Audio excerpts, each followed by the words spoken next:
கரெக்டாக வீட்டிலேருந்து எங்கள் ஊர் எல்லை அந்த ஆர்ச் இருக்கும், அது வந்து ஒரு 3/4 கிலோமீட்டர் வரும். கிளம்பி ஒரு 4 நிமிஷம் ஆகுது, நடந்துக்கிட்டு இருக்கோம். அங்கே போயிட்டு அப்படியே ஸ்டார்ட் பண்ணோன்னா ஒரு 6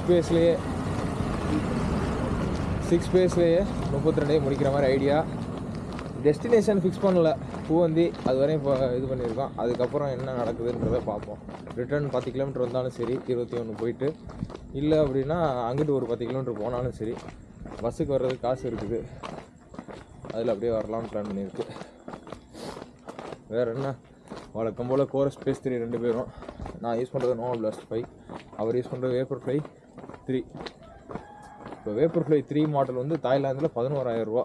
ஏன்னா வேப்பர்ஃப்ளை 4, 5 எல்லாம் வந்துருச்சு, அது ரேட்டு கூட அதுவும் வந்துருக்கு. 4 வரை வந்திருக்கு. இந்த இது ரிஃப்ளெக்டர் போட்டு ஓட சொல்கிறாடா. ஆமாம், அது ஓட நானும் அது போய் டெக்கத்லானில் நானும் 2-3 தடவை பார்த்துட்டேன். ஆன்லைனில் பார்க்கணும், ஆன்லைன் அது பிராண்டடாக பார்க்கணும். டெக்கத்லான் பார்த்தா வெயிட்டாக இருக்கும், அதான் அடிச்சு நச்சு விட்டு போயிடுவாங்க. அது மாதிரி லெஃப்ட்டில் ஓடாதீங்க, ரைட்டில் ஓடுங்க அப்படின்னு. ரைட்டில் நம்ம ஊரில் எப்படி இது பண்ணுறது, வர ஆள் தெரியுதுக்கா. லெஃப்ட் சைடு ஓடக்கூடாதான், இப்போ வண்டி போகிற பக்கத்தே ஓடக்கூடாதான், ஆப்போசிட் ரைட்டுனா கொஞ்சம் தெரியும் அவங்க நாம ஆள் வர்றாங்கன்னு. ஆனால் நமக்கு இதுதானே கம்ஃபர்டபுளாக இருக்குது. இதுதான் கம்ஃபர்டபுளாக இருக்குது, இதுதான் சேஃபாக இருக்கிற மாதிரி ஃபீலாக இருக்குது. அந்த சைடு சேஃபே இல்லாத மாதிரி இருக்குது ஓடுறதுக்கு. நம்மளே கட்டிடலாம்.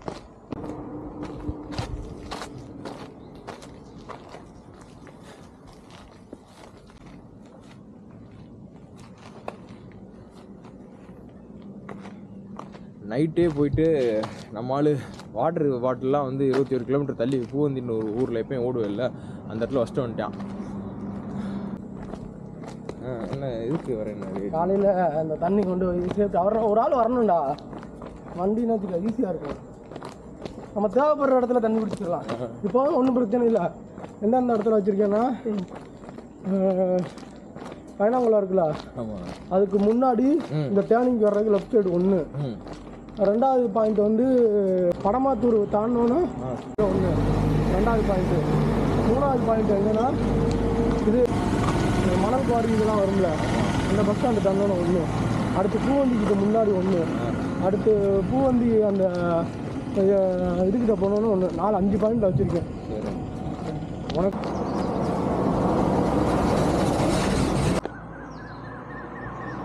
ஆக்சுவலாக நல்லா தூங்கினோம்னா ரெஸ்டிங் ஹார்ட் ரேட் 45-46 இருந்துச்சுன்னா நமக்கு நல்லா ஹார்ட் ரேட் இருக்குது. 50க்கு மேலே இருந்தால் 50ல் 60க்கு மேலே இருந்தோம்னு வச்சுக்க ரைஸ் ஆகுது. ஓகே, ஸ்டார்ட் பண்ண. இது நல்லா காலம் இருக்குது, அது தெரில. 680 இருக்குது, 80, 80, 79, 78. ஸ்டார்ட் பண்ணுமா? இது டச் பண்ணு, சென்டரை டச் பண்ணு. ஓகே, இதாகிடுச்சுல, சென்ஸ் ஆகிருச்சுல, ஜிபிஎஸ் எடுத்துருச்சுல. Okay, start.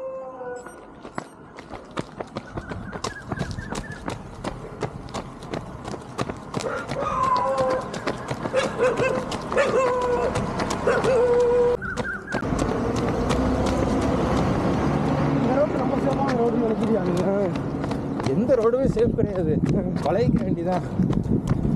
நாய் தொல்லை இருக்கு, அதெல்லாம் நம்ம பார்த்து பார்த்தா வேலைக்கு ஆகுமா? ஆட்டுறது உனக்கு எவ்வளோ? 137, 145. இன்னும் இல்லை, சரியாயிரும். ஒரு 1 கிலோமீட்டர் சரியாயிரும்.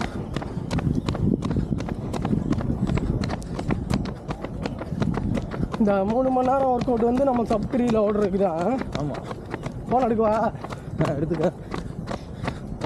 அப்புறம் காய்ஸ், இப்போதைக்கு கேமரா ஆஃப் பண்ணுறேன், ஏன்னா ஃபுல்லாக இருட்டு தான். இதுக்கப்புறம்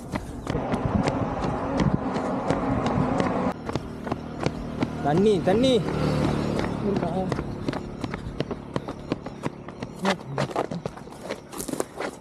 வா கரெக்டாக சொல்கிறேன். இல்லை, ஓப்பன் பண்ணு. உனக்கு நான் ஊற்றுருக்கு. என் நண்பை கரெக்டாக ஹைட்ரேஷன் பாயிண்ட் வச்சுருக்கான். கரெக்டாக 10 கிலோமீட்ரு. வெளிச்சம் வந்துருச்சு, விடிஞ்சிருச்சு.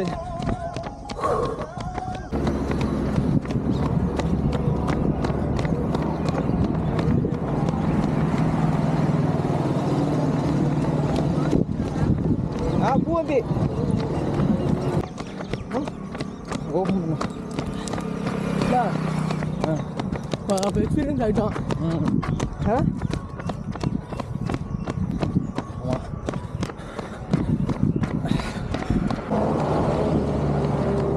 ஹார்ட் ரேட்டை முடிஞ்ச அளவுக்கு Zone 2 Zone 3 அப்போ இப்போதைக்கு Zone 3 பார்த்தோம்னா ஒரு 30% தான் இருக்கணும்.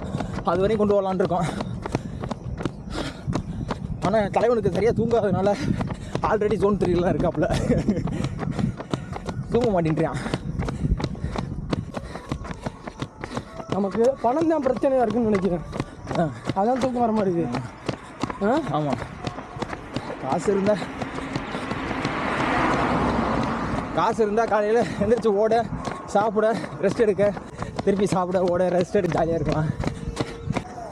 கை வலிக்குது, அமர்த்துறேன், அப்புறம் மணிக்கு எடுக்கிறேன். கரெக்டா? எதை உடஞ்சிருக்குடா. 16 ஃபஸ்ட் ஹாஃப் முடிஞ்சு, செகண்ட் ஹாஃப் இருக்குன்னா 1 மணி நேரம் 32 நிமிஷம். அப்படி பார்த்தா 2 நிமிஷம் எக்ஸ்ட்ரா தான் ஓடிக்கிட்டு இருக்கோம். 2 நிமிஷத்தை குறைக்கணும்.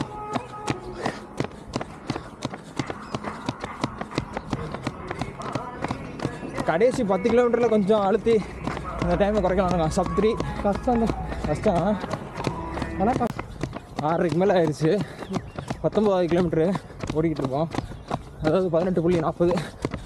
எனர்ஜிலாம் இருக்குது, பெயின் வர ஆரம்பிச்சிருச்சு. சரியாக தூக்கம் இல்லாதனால எனக்கு ஃப்ரண்ட்டில் குவாட் மசில் கிராம்ப் ஆகிற மாதிரி இருக்குது. டோவில் விரல்லாம் நெகம், அந்த ஷூ அவ்வளோதான். 1.5 மணி நேரத்துக்கு மேலே தாங்கலை, வலிக்குது.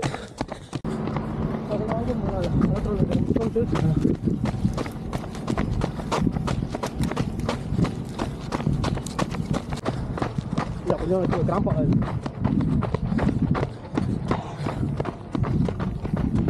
எப்படி இருக்கு? சுருன்னு இருக்கு.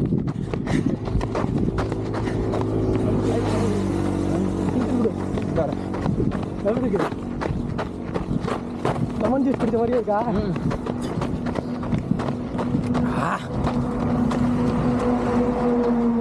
வா 21 கம்ப்ளீட்டட்.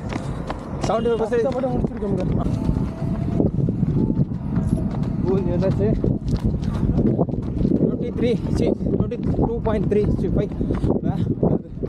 22.5 இன்னொரு 9.5 கிலோமீட்டர்.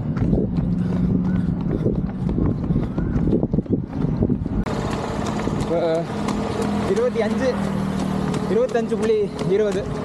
25 கிலோமீட்டர் ஓடிக்கிட்டு இருக்கோம். இன்னும் ஒரு 7 கிலோமீட்டர் முடிஞ்சிடும் ஒரு 40 நிமிஷத்தில். டுவர்ட்ஸ் பூவந்திக்கு அப்புறம் திருப்போணம். இந்த ஒரு சம்பவம் நடந்துச்சுல, அந்த ஊர், அதை போய் என்ன சம்பவம் சொல்லாதா? அப்புறம் அரசியல் ஆகிட்டு வரும். அந்த ஊருக்கு போயிட்டு அதை டச் பண்ணிவிட்டு திருப்பி வர்றேன். திருப்போணம்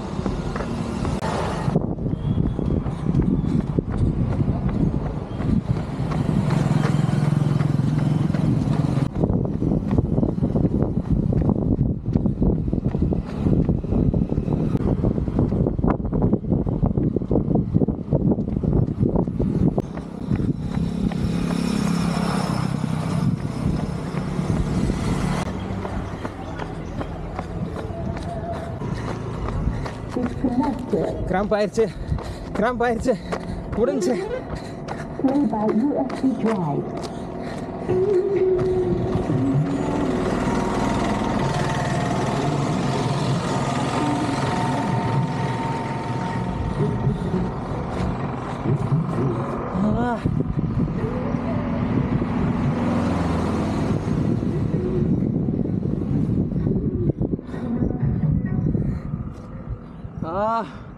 விரல் போச்சு.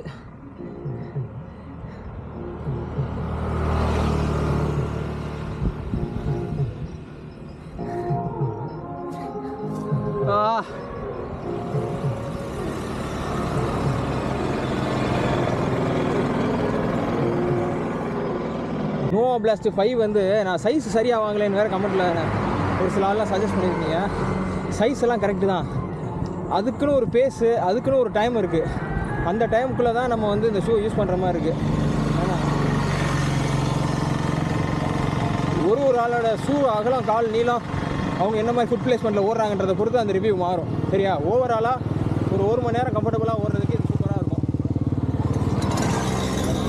ஃப்ரண்ட் ஸ்குவாட் இருக்குல்ல, அதில் நல்லா கிராம்ப் ஆகி ஒரு மசில் மட்டும் ஏறிக்குச்சு. கடைசி 180 ஹார்ட் ரேட்லாம் தொட்டுருச்சு. கடைசி ஒரு 4 கிலோமீட்டர் வச்சு கிழிச்சு விட்டுருச்சு. கரெக்டாக 3 மணி நேரம் 4 நிமிஷம் ஆயிருக்கு. ரத்தம் கட்டின மாதிரி இருக்கு.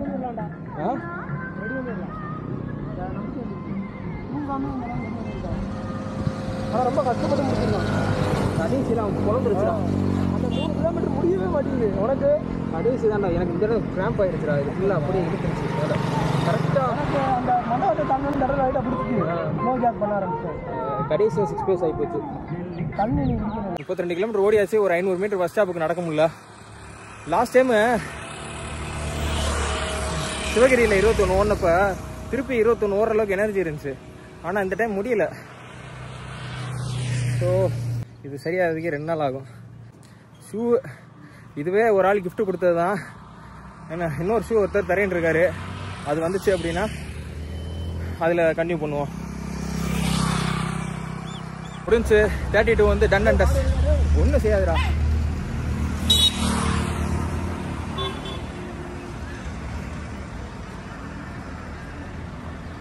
சுத்தி வா, அது ஒன்றும் பண்ணாது. சுத்துமா சிங்கம் போல ஸ்ட்ரென்த் எனக்குன்னு சொல்லு.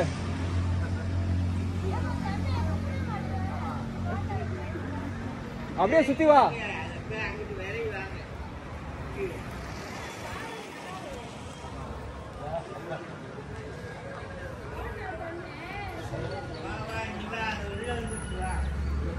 வாடா வாடா, ஒன்றும் செய்யாதுடா.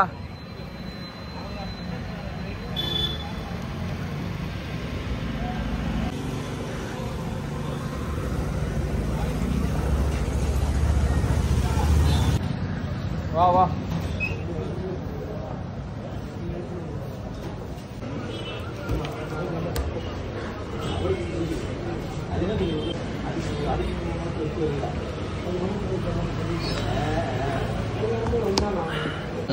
நாளா ஓடி இருக்க முடியாது. சாப்பிடவும் இல்லை நான். சரி கூட 4 கூட.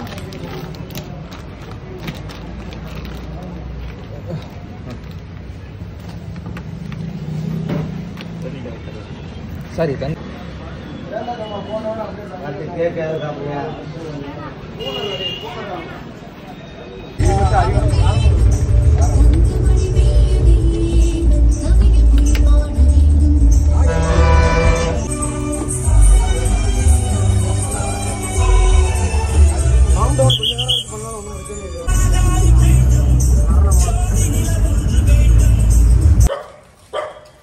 நானே எனக்கு ஒரு ஆள் தான் பேசுவேன்.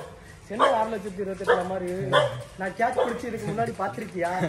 என்ன நானே என்ன கேட்ச் தான் பேசுறேன். அது உனக்கு பொறுக்கலையா? சிவகங்கையில லாங் டிஸ்டன்ஸ் ஓடுறதுக்கு ஆளே இல்லைங்க. அதுக்காண்டி நாங்கள் தான் ஓடுறோம்னு சொல்ல வரல. இது வந்து எப்படின்னா கென்யா, எத்தோப்பியா அவங்க இருக்காங்க. அதே மாதிரி நார்த் இந்தியன்ஸும் நல்லா ஓடுறாங்க. சவுத் இந்தியன்ஸில் வந்து சிவகங்கை சைடு ஆளே இல்லை. ஆனால் இது வந்து கஷ்டமான விளையாட்டுங்க. ஆனால் ஓட ஆரம்பிச்சுட்டோம்னா இது மாதிரி ஒரு ராஜ்ய போது வேறு எதுலையுமே கிடைக்காதுங்க. அதனால் வாங்க ஓடுங்க, சிங்கம் போல் ஸ்ட்ரென்த்தை வளர்த்துக்குங்க. என்ன டைலாக் கரெக்டாக இருந்தால் புரட்டா. ஹாய் ஹலோ ஆல், நான் சிவபாலன் ரன்னிங் சம்பந்தமாக வீடியோ போட்டுட்ருக்கேன். இன்றைக்கி என்ன விலாகாக இருந்தது அப்படின்னா, நாங்கள் இது என்னோட 2வது செகண்ட் 32 கிலோமீட்டர், கிட்டத்தட்ட ஒரு 3/4 மராத்தான் எடுத்துக்கலாம். ஏன்னா இது கிட்டத்தட்ட ஒரு போன வருஷம் நினைக்கிறேன். ஆமாம், போன வருஷம் தான் வந்து 32 ஓடுனது. அதுக்கப்புறம் இந்த வருஷத்தோட ஃபஸ்ட்டு 32 இதுதான். இந்த வருஷம் ஜனவரியில் வந்து 42 ஓடி இருந்தேன். அது வந்து ஓடுனேன்னு சொல்ல முடியாது. கடைசிலாம் தவந்து நடந்து உருண்டு முடிச்சது. அதனால அது sub 6 வந்துருச்சு. 5.5 சம்திங் வந்துருச்சு. அது கிராம்ப்லாம் ஆகி சரியான ப்ராப்பர் ட்ரைனிங் இல்லாமல் பெங்களூர் போய் அது கொஞ்சம் சிக்கலாக இருந்தது. இன்னைக்கு வந்து 32ஓட எக்ஸ்பீரியன்ஸை தான் ஷேர் பண்ண போகிறேன். இன்னைக்கு காலையில் வந்து நேற்றே பிளான் பண்ணிட்டோம். அதாவது லாங் ரன்னு தான் பிளான் பண்ணியிருந்தது. என் ஃப்ரெண்டுக்கு 21 பிளான் பண்ணியிருந்தேன். எனக்கு 32ன்னு வச்சுருந்தது. நான் மோஸ்ட்லி வந்து ப்ரிப்பரேஷன்லாம் பெருசாக பண்ண மாட்டேன். எனக்கு வேலை அந்த மாதிரி இருக்கும். அதனால வந்து எனக்கு எப்போ தோணுதோ நான் அப்போ இப்போ 5 மணிக்கு ஆரம்பித்தாலும் சரி, 6 மணிக்கு ஆரம்பித்தாலும் சரி, என்னை நானே சஃபர் பண்ணி நான் வாட்டுக்கு ஓட ஆரம்பிச்சிருவேன். வாட்டர் பாயிண்ட் வைக்க மாட்டேன். எனக்கு எதுலேயுமே எனக்கு என்ன சொல்கிறது, இதுதான் அப்படின்லாம் ஒரு ஒரு பிளானே இருக்காது. இப்போ ஓடிக்கிட்டு இருப்பேன் 21 வரையும் தண்ணி இல்லாமல் வறட்சியாக ஓடிக்கிட்டு இருப்பேன். அந்த இடத்துல நின்று தண்ணி வாங்கி குடிச்சிட்டு திருப்பி ஓடுவேன். இப்படி தான் நான் என்னோட பிளானை வகுத்துக்கிடுவேன். ஆனால் என்னோட ஃப்ரெண்டு என்ன பண்ணாப்புல அப்படின்னா, முந்தின நாளே போயிட்டு எந்த எந்த டைரெக்ஷனில் ஓட போகிறோமோ அந்த டைரெக்ஷனில் ஒரு இது போஸ்ட்டுக்கிட்டையும் போய் பின்னாடி வந்து வாட்டர் பாட்டில் 10 ரூபா வாட்டர் பாட்டில் எடுத்து சொறி வச்சிட்டாப்புல, எனக்கு சேர்த்து வச்சிட்டாப்புல. அதனால எங்களால் வந்து இந்த ரன்னை வந்து ஈஸியாக ஓரளவுக்கு டீஹைட்ரேட் ஆகாமல் முடிக்க முடிஞ்சுச்சு. முதல்ல சொல்லணும் அப்படின்னா, காலையில் வந்து அவன் தூங்கவே இல்லை. மொத்தமாகவே 3 மணி நேரம் 4 மணி நேரத்துக்குள்ளே தான் தூங்கியிருப்பான் போல். அதுக்கப்புறம் வந்து ஒரு 3:50 இருக்கும். வீட்டு கதவு காலையில் விடிய காலையில் 3:50க்கு வந்து தட்டுறான். என்னடா பேய் மாதிரி வந்திருக்கு அப்படின்னு சொல்லிட்டு ஒரு 4 மணிக்கு போல் அவனை ரிசீவ் பண்ணிட்டு, என்னடா பேய் மாதிரி வந்திருக்க அப்படின்னு சொல்லிட்டு ஒரு 3:50 போல் ரிசீவ் பண்ணிட்டு அவனை உட்கார வச்சுட்டு நான் ஃப்ரெஷ்ஷப் ஆகிட்டு கிளம்புறதுக்கு ஒரு 4:30 மணி ஆச்சு. 4:30 மணிக்கு இங்கேருந்து நானும் அவனும் கிளம்புனோம். இந்த ஸ்லீவ் தான் போட்டிருந்தேன், இதை தான் போட்டு ஓடினேன் நான். இது ஓட நாங்கள் தண்ணியெல்லாம் ஹீட்டுக்கு அந்த இதை ஊற்ற சேஃபிங் ஆகி 2 செஸ்ட் நிப்பலும் எனக்கு பெயின், சரியான பெயினாக இருக்குது. இப்போ அதை லைட்டாக பட்டாலே எரியுது. குளிச்சதுக்கப்புறம் இன்னும் அதை பெயினாக இருக்கும். ஏன்னா இது நான் வீடியோலையும் சொல்லியிருப்பேன். நான் ஏசிஸில் வந்து அந்த கிராம் கணக்கில் ரொம்ப தின்னாக இருக்கும். 2 கிராம் 3 கிராம் தான் இருக்கும் போல் அந்த இது. ஆனால் அதோட ப்ரைஸ் வந்து இந்த ஸ்லீவோட ப்ரைஸ் வந்து 4000 5000 சொல்கிறாங்க. ஸோ அந்தளவுக்கு வாங்க முடியலன்றதுனால தான் வாங்குறது இல்லை. மோஸ்ட்லி வந்து இது இல்லைன்னா என்ன பேர் பாடியில் கூட ஓடிக்கலாம். அதுலாம் ஃபோக்கஸ் பண்ணுறதுக்கு பதிலாக நம்ம ஷூவில் ஃபோக்கஸ் பண்ணால் கொஞ்சம் இதாக இருக்கும். ஷூ தான் இப்போ மெயின். ஏன்னா ஷூவை பற்றி நான் சொல்கிறேன் அதுக்கப்புறம். அப்புறம் நாங்கள் ரன்னை ஸ்டார்ட் பண்ணோம். என்ன பிளான் பண்ணியிருந்தோம் அப்படின்னா 6 பேஸ் 550 to 6 அதை தான் பிளான் பண்ணி ஓடிக்கிட்டு இருந்தோம். நாங்கள் ஒரு 12-13 கிலோமீட்டர் வரையும் 14-15 வரையுமே 14 வரையுமே 5:45 அதுக்குள்ளே 5:45 to 60 6 பேஸ் அது வரையும் நாங்கள் ஓடிக்கிட்டு இருந்தோம். அதுக்கப்புறம் அப்படியே 5:30 5:35 அப்படியே குறைஞ்சு ஒரு சில டைம்லாம் 5:25 ஆவரேஜ் பேஸ் 25 கிலோமீட்டர்லாம் வந்திருக்கு. அதுக்கப்புறம் கடைசி ஒரு 4 கிலோமீட்டர் என்னால் முடியலை. என்ன ரீசன் அப்படின்னா, எனர்ஜி இருந்தது. நான் வந்து ஒரு வாரமாகவே டயட்டுன்ற ஒரு கான்செப்டே விட்டுட்டேன். அதாவது சுகர் கட் பண்ணியிருந்தேன். மித்தபடி வந்து ஜங்க் எடுக்கலையான்னு கேட்டிங்கன்னா, ஜங்க்னா பேக்கரி ஐட்டம் கிடையாது. எப்படி சொல்கிறது, ஃப்ரைட் ரைஸ் சாப்பிட்டேன், சிக்கன்ஸ் வந்து ஆயில் இருக்கிற மாதிரி அது சாப்பிட்டேன். நான் பொரிச்ச மீன் சாப்பிட்டேன், சாதம் நிறையாவே சாப்பிட்டேன். சாப்பாடு ஏகப்பட்டது. ஏன்னா நம்மளோட சப்ளிமெண்ட் அவ்வளோவா நான் எடுத்தது நிப்பாட்டிட்டேன். சப்ளிமெண்ட் வந்து என்ன சொல்கிறது, கொஞ்சம் இஎம்ஐ ஜாஸ்தியாக இருக்கிறதுனால சப்ளிமெண்ட்டில் ஃபோக்கஸ் பண்ண முடியல. ஸோ அதனால் சப்ளிமெண்ட்டை நிப்பாட்டிட்டு இஎம்ஐக்கு பே பண்ணிக்கிட்டு இருக்கிறதுனால சப்ளிமெண்ட் ஃபுல்லாக அப்படியே ஸ்டாப் பண்ணிட்டேன். அதனால் இப்போ என்ன பண்ணிட்டேன் அப்படின்னா, கலரி ரொம்ப பர்ன் பண்ண ஃபேட் லாஸு அந்த இது 6 பேக் மெயின்டெனன்ஸு இதுக்கெல்லாம் இப்போ வந்து என்ன ஆகுது அப்படின்னா, இன்ஜுரி எப்படி ஆகுது, நீ பெயின் வருது. ஒரு 10 கிலோமீட்டர் 15 ஓடினாலுமே அங்கங்கே பெயின் வருது. இது அதிகமாக சாப்பிட்டு நல்ல ஒரு எனர்ஜியோடு இருந்தேன் அப்படின்னா அந்த பெயின்லாம் எனக்கு வரமாட்டேங்குது. ஸோ அதனால் நான் எதுக்கு ரிஸ்க் எடுக்கணும்னு சொல்லிட்டு 6 பேக் ஒன்று தானே, ஆப் ஒன்று தானே பிரச்சனை, அதை தியாகம் பண்ணோம்னா பெயின் வந்து போயிடும் அப்படின்றதுனால அதை தியாகம் பண்ணிட்டேன். இன்னொரு விஷயம் என்னென்னா, இந்த ஷூவை பொறுத்த வரையும் ஒரு நான் ஏற்கனவே சொன்ன மாதிரி ஒரு மணி நேரம் 1.5 மணி நேரத்துக்கு உள்ளே தான் இது ஃபீஸபிளாக இருக்கும். ஏன்னா 6 பேஸில் ஓடுறதா இருக்கட்டும், 5 பேஸில் ஓடுறதா இருக்கட்டும், அதுக்கு மேலே இதை போட்டு ஓட முடியல எனக்கு. என் சைஸுக்கு சைஸ்லாம் கரெக்டாக தான் பார்த்து வாங்கியிருக்கேன். சைஸ் மிஸ்டேக்கே கிடையாது. சைஸ் இதுக்கு மேலே நான் ஒரு சைஸ் எக்ஸ்ட்ரா 1/2 சென்டிமீட்டர் வாங்கினேன்னா கேப் இருக்கும், அது இன்னும் அன்கம்ஃபர்டபுளாக இருக்கும். இது கரெக்டான சைஸு, கரெக்டான சென்டிமீட்ரு இதெல்லாம் பார்த்து கரெக்டாக தான் வாங்கியிருக்கேன். இருந்தாலும் இந்த ஏன் ஃபுட்டோட இந்த பாருங்கள், இந்த அகலம் வந்து இந்த இடத்துல வந்து இடிக்குது, இந்த இடம் பத்தலை. இப்போ இதே ஏசி நைக்காக இருந்ததுன்னா கரெக்டாக இருக்குது ஃபிட்டு. லாங் டிஸ்டன்ஸ் எவ்வளோ போட்டாலும் ஒன்றும் வலி இல்லாமல் இருக்குது. ஆனால் குஷன்லாம் குறைய சொல்ல முடியாது, அதெல்லாம் கரெக்டாக இருக்குது. இதோட மைலேஜ் பார்த்தீங்க அப்படின்னா 21 கிலோமீட்டர் வரையும் நீங்கள் வந்து ஈஸியாக இதோட என்ன பேஸோ அதை யூஸ் பண்ணிக்கலாம். அவர் வந்து யூஸ் பண்ணது வந்து வேப்பர் ஃப்ளை 3 யூஸ் பண்ணியிருந்தார். அவருக்குமே டொக்குன்னு சவுண்ட் கேட்குது. ஃப்ளெக்சிபிலிட்டி இருக்காது, அதில் ரொம்ப ஃப்ளெக்சிபிலிட்டி இருக்காது. இது எதுக்குன்னா மேக்ஸிமம் 5K 10K ரேஸ் ஓடுறதுக்கு 21 ஓடுவாங்க. ஆனால் 42க்குலாம் ஆல்ஃபா ஃப்ளை போட ஆரம்பிச்சிடுவாங்க. ஜூம் எக்ஸ்னு ஒன்று இருக்குது, அதெல்லாம் போட ஆரம்பிச்சிடுவாங்க. பெகாசஸ் ப்ரீமியம் இருக்குது, ஈஸி ரன்னுக்குலாம். ஸோ அந்த மாதிரி ஷூவெல்லாம் போட்டு ஓடணும். ஸோ அதனால வந்து அது செட் ஆகலை அவருக்குமே என்ன. ஆனால் அது வெயிட்லெஸ்ன்றதுனால அதுக்கு வந்து கடைசி அவர் ஃபிட்டும் கரெக்டாக இருந்தது. ரொம்ப ஓவர் ப்ரீத்தபிள், ரொம்ப தின்னாக இருக்கும் லேயரு. அந்த மெஸ் இருக்குது, இதுதான் மெஸ்ஸு. இந்த மெஸ்ஸு வந்து அவரோட இதில் எல்லாம் ரொம்ப தின்னாக இருக்கும். காற்று போகிற மாதிரி, தண்ணி பட்டாலுமே டக்குன்னு இதாகிடும். இதுலலாம் தண்ணி பட்டுச்சுன்னா இது காயிறதுக்கு கொஞ்சம் லேட் ஆகும். சரியா? அதனால எனக்கு இந்த ஷூ வந்து 25வது கிலோமீட்டர்லாம் வலி. இந்த விரல் இருக்குல்ல, இப்படி தான் வச்சு ஓடிக்கிட்டே இருந்தேன். எனக்கு இந்த விரல் எடுத்துக்கிச்சு. இந்த ஏற்கனவே இந்த கால்ல இந்த விரல் எடுத்து தான் இந்த விரல்லாம் எடுத்து தான் திருப்பி வளர்ந்தது. நம்ம ஒரு ஷூ நல்ல ஷூவா ஃபைண்ட் அவுட் பண்ணணும்னா, தப்பான ஷூவ மாட்டி, அதில கிலோமீட்டர் கணக்குல ஓடி, காசு இருந்ததுன்னா பிரச்சனை இல்ல. காசு இல்லைன்னா சொல்றேன். இப்போ வந்து இத வாங்கிட்டோம். ஒரு 15,000 போட்டு வாங்குறோம். ஷூ செட் ஆகல அப்படின்னா தூக்கி போட்டு அடுத்த ஷூ வாங்குற அளவுக்கு காசு இருந்ததுன்னு பிரச்சனை இல்ல. நம்மள்ட்ட இதுதான் வந்து ஒரு வாழ்வாதாரமே அப்படின்னா ஷூ ஓடுறதுக்கு அப்படின்னா இத எப்படி தூக்கி போட மனசு வரும். ஸோ அதனால கடைசி வரையும் நம்ம ஓடி தான் ஆகணும். சரியா? இதில குறைன்னுலாம் எதுவுமே கிடையாது. இதோட கெப்பாசிட்டிய நான் என்னன்னா எக்ஸ்ட்ரீமா யூஸ் பண்றேன். என்ட்ட காசு இல்ல, பட்ஜெட் இல்ல அப்படின்றதுனால எக்ஸ்ட்ரீமா யூஸ் பண்ணிக்கிட்டு இருக்கேன். இப்ப என்னன்னா, இப்படியே தான் வச்சு வந்து கிட்டத்தட்ட வந்து கடைசி ஒரு 7 கிலோமீட்டர் இப்படியே மடக்கி வச்சுட்டு, உள்ளக மடக்கிட்டு அந்த வலியோடயே ஓடிக்கிட்டே இருந்தேன். இப்ப இந்த விரல் வந்து எடுத்துக்கிட்டு இருக்கு. இந்த விரல் லைட்டா எடுத்துக்கிட்டு இருக்கு. அ இந்த விரலுமே இப்ப வலிக்குது. இந்த விரலும் இந்த நகமும் வலிக்குது, இந்த நகம் வலிக்குது, இந்த நகம் வலிக்குது. என்ன அப்புறம் இந்த இடம், இந்த பாதத்துல இந்த இடம் வலிக்குது. இந்த பெயின்லாம் வந்து ஓவர் மைலேஜ், ஓவர் யூசேஜ் பண்ணக்கன்னா இந்த பெயின்லாம் வரதான் செய்யுது இதுல. நல்ல ஒரு டைமிங்கில ஒரு 25 கிலோமீட்டர் வரையும் சூப்பரா இருந்தது. அது பிரச்சனையே கிடையாது. அ இது இந்த ரன் வந்து எப்படி இருக்கு அப்படின்னா, இதுக்கப்புறம் நாங்க சாப்பிட்டுட்டு ரெக்கவரி எடுத்துட்டு தூங்கி எந்திரிச்சதுக்கப்புறம் தான் தெரியும். எப்படி நாங்க பண்ணியிருக்கோம், என்ன ஏது அப்படின்னு. பார்ப்போம். இன்னொரு முக்கியமான விஷயம், திருப்பி திருப்பி ஜிம்ம ஏன் அடிக்கிறேன்லாம் கேட்காதீங்க. அது ஒரு வன்மத்த கக்குறேன்னு வச்சுக்கோங்க. இப்ப ஜிம்முக்கு போய் வெயிட் அடிக்கிறதுல 100 கிலோ, 200 கிலோ அடிக்கிறதுக்கு அவ்வளோ ஆள் இருக்காங்க. என்ன ஊர்ல. ஓடுறதுக்கு ஆள் கிடையாது. வெயில்ல வச்சு எடுத்ததுல ஹீட் ஆயிருச்சு ஃபோனு. இப்போ வந்து முக்கியமான ஒரு விஷயம் என்னன்னா, நான் வந்து ஒரு ஈவென்ட்டுக்கு இந்த சிவகிரி ஈவென்ட் போயிருந்தேன்ல, அப்போ வந்து ஒரு பையன் வந்து ஒரு விஷயம் சொன்னாப்புல, அண்ணே ஃபர்ஸ்ட் ப்ரைஸ், செகண்ட் ப்ரைஸ் ஆள்லாம் இருக்காங்க. அவங்களெல்லாம் ஃபோட்டோ யாரும் எடுக்க மாட்டேன்றாங்க. நீங்கள் குன்னு 2 மணி நேரத்தில் ஓடுறீங்க. உங்களெல்லாம் ஃபோட்டோ எடுக்கிறாங்க அப்படின்னு. இது வந்து டைம் பற்றின விஷயம் கிடையாது. ஜெயிக்கிறது பற்றின விஷயம் கிடையாது. இந்த கம்யூனிட்டியை நம்ம வெளியில் எப்படி கொண்டு போய் சேர்க்குறோம், இது ஒரு மார்க்கெட்டிங் மாதிரி தான். இப்போ நான் வந்து வீடியோ போடுறதுனால ஒரு மரத்தனி ஒன்று வந்து ஒரு பெருசாக எக்ஸ்போஸ் ஆகுது. அது மூலிமா ப்ரைஸ் மணி ஜாஸ்தியாக இருக்குது. நீங்கள் இப்போ ஓடுறீங்க, நல்லா ஓடுற ஆள் வந்தாங்க அப்படின்னா நல்ல ப்ரைஸ் மணி வாங்கிட்டு போவாங்க. எங்களுக்குமே அது மூலிமா ஒரு நல்ல ஒரு மார்க்கெட்டிங் இருக்கும். சரியா? இது வந்து எப்படி சொல்கிறது அப்படின்னா, இது வந்து ஒரு ஒட்டுண்ணி ப்ராசஸ் தான். எப்படின்னா, நம்மனால ஒரு இன்னொருத்தவங்க வாழ்வாங்க, அவங்கனால நம்ம வாழ்வோன்ற மாதிரி. இப்போ ஒரு மரத்தில் வந்து ஒரு தாவரம் வளருது அப்படின்னா, அந்த மரத்தினால அந்த தாவரம் வளருது, தாவரத்தினால அந்த மரமும் பயனடையுது அப்படின்ற மாதிரி 2 பேத்துக்குமே பயன் இருக்கிற மாதிரி ஒன்று. இது வந்து நான் வந்து இது பேசிக்காகவே பெர்த்தாகவே ஸ்கில்லாக வந்து இதை நான் ஓட ஆரம்பிச்சதுலாம் கிடையாது. நான் விருப்பப்பட்டு ஒரு கட்டத்துக்கு மேலே செல்ஃப் சஃபரிங்காக ஓட ஆரம்பிச்சது. இதில் வந்து நான் உங்கள் கூட போட்டிக்கு வரேன்னு கிடையாது. இதை எவ்வளோக்கு எவ்வளோ நான் மார்க்கெட்டிங் பண்ணுறேன்றதான் என்னோட வேலை. சரியா? அது மூலியமா நான் என்ன மாதிரி சம்பாதிக்கிறேன் அப்படின்றத என்னோட வேலை. சரியா? இது 2 பேரும் வந்து நீ பெருசா நான் பெருசான்னு போட்டி போடுறத விட்டுட்டு, ஏன்னா பெரிய கம்யூனிட்டியாக பில்ட் ஆகிட்டாங்க ஃபாரின்லாம். நம்ம இன்னமும் இங்கே ஓடுறதுக்கே ஆள் இல்லாமல் இப்போ தான் ஏதோ கொஞ்சம் கொஞ்சமாக டெவலப் ஆகிட்டு வந்துகிட்டு இருக்கோம். ஸோ அதனால வந்து நம்ம நீ பெருசா நான் பெருசான்றதை விட்டுட்டு ஓடுவோம். சரியா? ஓடுறத முடிஞ்ச அளவுக்கு மக்கள்கிட்ட கொண்டு போய் சேர்க்குறோம். அவ்வளோதான். சரியா? அவ்வளோதான். ஓகேவா? இதே மாதிரி யூஸ்ஃபுல்லான வீடியோவோட அடுத்த வீடியோவில் சந்திப்போம். பாய்.